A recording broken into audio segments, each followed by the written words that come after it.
What's sa mga travel ngayon, may problema tayo sa Winrex. Ito yung pinakauna natin problema.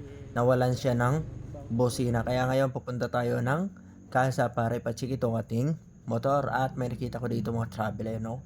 Hilux, napakaganda ng kanyang tambucho. Ayan.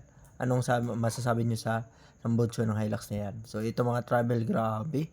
Ang daming bloke ng ice. Sipag lang kuya, tiyaga, at balang araw ay magiging successful din sa awa ng Diyos, ano? So, dito mga travel, ako yung medyo nataranta. Oh, kita nyo, umalog. Kala ko malalaglag yung isang banyerang isda. So, hito na tayo mga travel. Nakarating na tayo ngayon sa casa ng Honda D Smart. So, dito yung sa Valencia City mga travel. At ito na ngayon, kinuha ng mekaniko itong ating motor dahil gusto natin check yung wiring. Bakit nagkaganon, wala ng bosina. At ngayon mga travel ay sisimula na yung pagtanggal sa kanyang head cover. At ngayon ay pinanood lang natin kung paano ito gagawin at kung ano ang magiging problema. So ayan, tester, ayan, okay. Tapos may isang wire, wala, hindi umilaw. So ito mga travel, maya't maya ay may tunog na yung motor natin. So ayan, no. So ngayon mga travel, alam na natin kung ano yung problema. Kaya ayon, pinagtulungan at ito yung nasabi ng mekaniko kung ano talaga yung naging problema ng ating motor.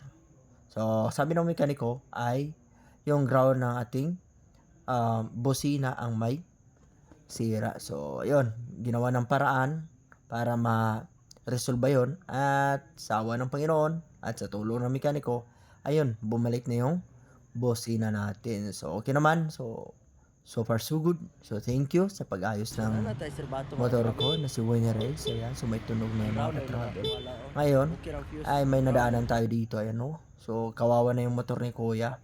Halos matanggal na yung gulong. Ngayon, at ito naman yung nakita natin mga travel dahil simula ng election at may ganito na mga checkpoint, ano. So wag mataranta, kunin yung mga requirements na kinakailangan para makalusot sa checkpoint. Unang-una yung lisensya natin. Ayan, subuo na tayo sa ating may wagang wallet at binuksan, hinanap yung lisensya, tapos sunod natin yung ating ORCR ni Honda Winner X. So ayan, so prepare natin since yung kasama natin ang inuna. So ito tayo, tamang open lang sa ating ORCR mga travel. Mabuti nang ihanda natin para pag lapit ni officer, automatic na.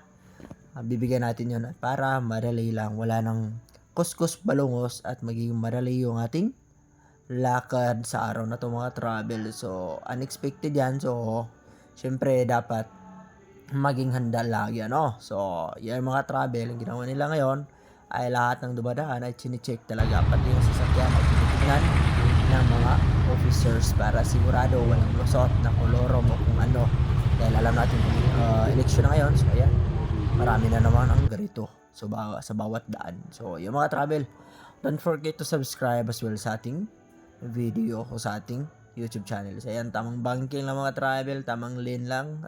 May nakasabay tayo na MT-15, so shout out sa you sir. So, yan lang muna itong video natin mga travel habang binabaybay natin itong daan patungong San Fernando. So tamang lane, tamang curve lang.